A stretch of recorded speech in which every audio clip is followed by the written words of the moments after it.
तो students statistics में हम लोगों ने जो कंटेंट अभी तक कंप्लीट किया था वो था आपका टैबुलेशन। एक शॉर्ट पैटर्न के क्वेश्चन के लिए टैबुलेशन से आप लोगों का क्वेश्चन बन सकता है मैक्स टू मैक्स 4 मार्क्स के लिए। अब जब हम लोग टैबुलेशन को कंप्लीट कर लेते हैं ना बेटा, तो अभी हम लोग एक और कंटेंट कंप्लीट कर रहे हैं जो वैसे तो डायरेक्टली 20 मार्क्स के लिए यूज नहीं आएगा। बड़ा क्वेश्चन आपका इसका यूनिवर्सिटी एग्जाम में नहीं होगा, लेकिन बेटा ना आप लोगों के जो बड़े क्वेश्चन कर रहे हैं ना उसके लिए इसके कंटेंट का यूज होगा। मतलब जब तक ये चैप्टर अच्छे से नहीं आता है ना, आप स्टैटिस्टिक्स के रिमेनिंग चैप्टर्स को कंप्लीट नहीं कर सकते। और वो टॉपिक हमारे लिए आता है क्लासिफिकेशन, और क्लासिफिकेशन में भी एक कंटेंट आएगा जिसे हम लोग बोलेंगे स्टैटिस्टिकल सीरीज। स्टैटिस्टिकल सीरीज हम लोगों के लिए कंटेंट रहेगा। तो वर्गीकरण एक चैप्टर कंटेंट रहता है, उसमें भी अपना एक पार्ट रहेगा बेटा सांख्यिकी श्रेणियां।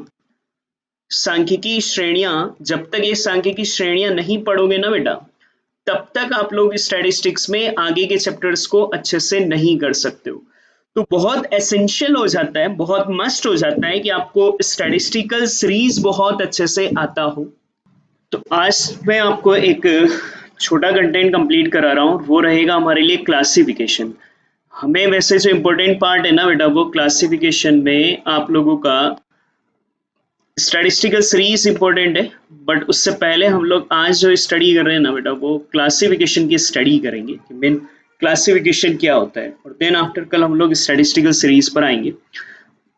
क्लासिफिकेशन का बेटा मैं आपको इंग्लिश और हिंदी मीडियम दोनों तरह के नोट्स हैं, तो ये दोनों तरह के नोट्स मैं सेंड कर दूंगा। जिनको भी नोट्स का पीडीएफ रिक्वायर्ड है बेटा, वो मुझे इस नंबर पर व्हाट्सअप कर दें तो मैं आपको बेटा सेंड कर दूंगा। अभी कंटेंट ये रहता है कि सर है क्या, what is the meaning of classification. आज सिर्फ एक थ्योरी कंटेंट है, उसे समझना है। देखो बेसिकली क्या होता है कि स्टैटिस्टिक्स जो है ना बेटा, उस स्टैटिस्टिक्स का जो मेन यूज होता है वो किसी न किसी इन्वेस्टिगेशन करने के लिए होता है। हम लोगों को कुछ पता करना है कि जैसे मान लीजिए मैं ये पता करना चाहूँ कि हमारे डिस्ट्रिक्ट में कितने लोग शिक्षित है और कितने अशिक्षित है, बोले तो कितने लिटरेट हैं एंड कितने इलिटरेट है हमारे यहाँ पर। तो अब मुझे ये आइडेंटिफाई करना है कि मेरे जो भी डिस्ट्रिक्ट है उस डिस्ट्रिक्ट की पॉपुलेशन में कितने लिटरेट पॉपुलेशन है और कितनी इलिटरेट पॉपुलेशन है। ये पता करने के लिए बेटा मुझे कभी ना कभी सबसे पहले डेटा को इकट्ठा करना पड़ेगा, डेटा कलेक्ट करना पड़ता है, डेटा कलेक्ट करना पड़ेगा। उससे रिगार्डिंग जो भी बेटा चीजें होंगी ना, उससे रिगार्डिंग जो भी इंफॉर्मेशन होगी, उन सारे डेटा को हमने कलेक्ट करना नेसेसरी होगा। बिना डेटा कलेक्ट किए तो हम लोग किसी तरह का इन्वेस्टिगेशन कर ही नहीं सकते। Sir data in the sense, मुझे मेरे डिस्ट्रिक्ट के एक एक घर में जा जाकर ये पता करना पड़ेगा कि कितने लोग पढ़े हुए हैं और कितने पढ़े हुए नहीं है। जब मैंने ये डेटा कलेक्ट कर लिया ना, तो कई बार मस्ट हो जाता है कि मेरे इन्वेस्टिगेशन के अकॉर्डिंग, ध्यान देना, मेरे इन्वेस्टिगेशन के अकॉर्डिंग मुझे उन्हें अलग अलग ग्रुप में या अलग अलग क्लास में डिवाइड करना मस्ट होता है, बहुत मस्ट होता है कि जो हमने डेटा कलेक्ट तो कर लिए बेटा, बट उन कलेक्ट किए हुए डेटा को मुझे अपने इन्वेस्टिगेशन के पर्पस के अकॉर्डिंग, अपना जो भी अनुसंधान करना है उसके अकॉर्डिंग मुझे उन्हें अलग अलग ग्रुप में या अलग अलग क्लास में डिवाइड करना जरूरी होता है। जैसे मान लीजिए मैंने पूरे अपने डिस्ट्रिक्ट के ये डेटा तो कलेक्ट कर लिए कि कितने लोग लिटरेट हैं कितने लोग इलिटरेट हैं, लेकिन अब मान ले मुझे ना एरिया वाइज बेटा ना डिवाइड करना है, एरिया वाइज पता करना है कि किस एरिया में मेरी सिटी की किस किस एरिया में किस किस कॉलोनी में कितना लिटरेट है कितने इलिटरेट है। तो मैंने जो डेटा कलेक्ट किए वो तो पूरी सिटी के आए ना, पूरी मेरी सिटी के डेटा आ गए कि हाँ भाई इतने लोग बेटा हमारे लिए टोटल मिलाकर लिटरेट इतने इलिटरेट है। अब कई बार मुझे इन्वेस्टिगेशन करना है एरिया वाइज, तो मुझे इन्हें एरिया वाइज बांटना पड़ जाएगा। अलग अलग कुछ कॉलोनीज ले लेते हैं, मान लो आर के कॉलोनी में कितने बेटा लिटरेट है कितने इलिटरेट है, मान लो आरसी व्यास कॉलोनी में बेटा कितने लिटरेट है कितने इलिटरेट है, या शास्त्री नगर में कितने लिटरेट है कितने इलिटरेट है। तो ये क्या हुआ, मैंने जो डेटा कलेक्ट किया था उससे मैंने अपने इन्वेस्टिगेशन के पर्पस से अलग अलग ग्रुप में अलग अलग क्लास में डिवाइड कर दिया। और जब भी हम लोग कलेक्ट किए हुए डेटा को जब भी हम लोग कलेक्ट किए हुए डेटा को अलग अलग ग्रुप में अलग अलग क्लास में बेटा डिवाइड करते हैं, तो इस डिवाइड करने के प्रोसेस को हम लोग वर्गीकरण क्लासिफिकेशन कहते हैं। कहने का मतलब तो ये मीनिंग हो जाएगा कि बेटा हमारे लिए जो भी संकलित समंग है ना, जिन समंग बोले तो डेटा को हमने इकट्ठा किया है, उनको अपने अनुसंधान के अनुसार अलग अलग वर्गों में अलग अलग क्लास में विभाजित करना, उस विभाजित करने के प्रोसेस को बेटा हम लोग वर्गीकरण कहते हैं। तो ये आपको डेफिनेशंस बेटा इंग्लिश में भी मिल जाएगा और यही डेफिनेशन कंटेंट आपको हिंदी में भी मिल जाएगा कि उनके गुणों और विशेषताओं के आधार पर अलग अलग भागों में विभाजित करना, बांटना, डिवाइड करना, उससे हम लोग क्लासिफिकेशन कहते हैं। अब क्लासिफिकेशन 4 तरह का होता है बेटा, मतलब अपन ने जो डेटा इकट्ठे किए हैं ना बेटा, उन्हें अलग अलग भागों में से बांटते हैं गुण और विशेषता के हिसाब से। तो वो 4 आधारों पर बांटा जा सकता है, 4 बेस पर बांटा जा सकता है। एक होता है बेटा हमारे लिए ज्योग्राफिकल क्लासिफिकेशन, एक कहलाता है बेटा क्रोनोलॉजिकल क्लासिफिकेशन, एक होता है बेटा हमारे लिए क्वालिटेटिव क्लासिफिकेशन, और एक होता है बेटा हमारे लिए क्वांटिटेटिव क्लासिफिकेशन। 4 तरह का वर्गीकरण होता है, geographical classification, chronological classification, qualitative classification और क्वांटिटेटिव क्लासिफिकेशन। ज्योग्राफिकल को भौगोलिक आधार पर वर्गीकरण कहते हैं, क्रोनोलॉजिकल को समयानुसार वर्गीकरण कहते हैं, क्वालिटेटिव को बेटा गुणात्मक वर्गीकरण कहा जाता है, हर चीज नोट्स में मिल जाएगी, और क्वांटिटेटिव को बेटा हमारे लिए मात्रात्मक वर्गीकरण कहते हैं। तो हमने जो डेटा इकट्ठे किए हैं ना बेटा, उन एकत्रित किए गए डेटा को हम 4 आधारों पर, 4 बेसिस पर अपने हिसाब से बांट सकते हैं, या तो भौगोलिक आधार पर, किसी स्थान के आधार पर, जैसे सर ने यहाँ पर बांटा ना बेटा RKRC व्यास या शास्त्री नगर वगैरह में, तो यहाँ पर जब मैं अपने किसी स्थान को आधार लेकर समंकों को बांट रहा हूं, तो उस सिचुएशन को हम लोग ज्योग्राफिकल क्लासिफिकेशन कहेंगे। जैसे मान लीजिए मैं एक पॉपुलेशन की एक टेबल बनाऊं, जैसे मैं ये कहूं कि भिलवाड़ा में इतनी पॉपुलेशन है, मैंने कहा कि सर अजमेर में इतनी पॉपुलेशन है, मैंने कहा कि सर जयपुर में इतनी पॉपुलेशन है। तो मैंने जो पॉपुलेशन के डेटा इकट्ठे किए थे, उन्हें मैंने अलग अलग भागों में बांट दिया। यहाँ पर बांटने के लिए मैंने जिस आधार को काम में लिया ना बेटा, वो आधार, जिस बेस को हमने काम में लिया है, वो बेस बेटा हमारे लिए यहाँ कोई स्थान है। और जब भी आप किसी स्थान, किसी प्लेस के अकॉर्डिंग अपने डेटा को डिवाइड करते हो, तो उसे डिवाइड करने की सिचुएशन को बेटा हम लोग यहाँ पर ज्योग्राफिकल क्लासिफिकेशन, भौगोलिक आधार पर वर्गीकरण कहा जाता है।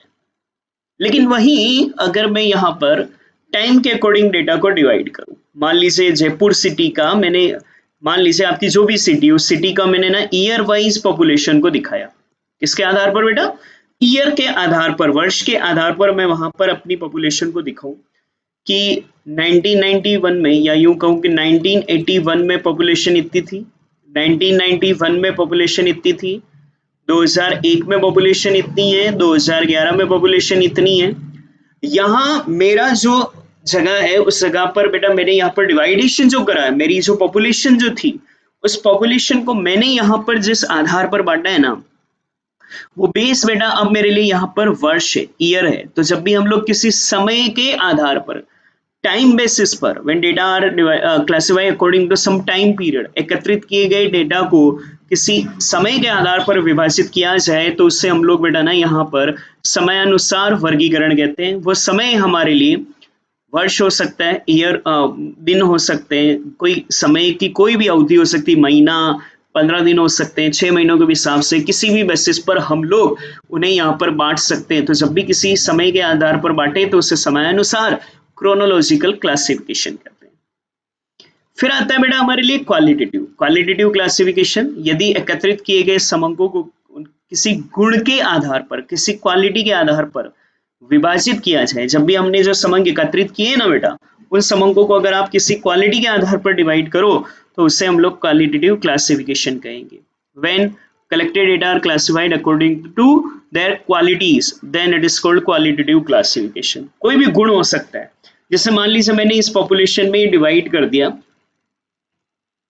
कि हमारे यहाँ की पॉपुलेशन में रिलीजन बेसिस पर, धर्म के आधार पर हिंदू कितने हैं, मुस्लिम कितने हैं, सिख कितने हैं, तो मैंने यह धर्म के आधार पर बेटा डिवाइड कर दिया। ये गुण हुआ ना, ये हमारा गुण हुआ कि हाँ हम हिंदू हैं या मुस्लिम हैं या सिख हैं, तो हमने जो हमारी पॉपुलेशन थी उससे हमने यहाँ पर डिवाइड करा कि भाई कितने मुस्लिम हैं, कितने हिंदू हैं, कितने सिख हैं। ये जो डिवाइडेशन हुआ ना बेटा, इससे हम लोग यहाँ पर क्वालिटेटिव क्लासिफिकेशन, गुणात्मक क्लासिफिकेशन कहते हैं।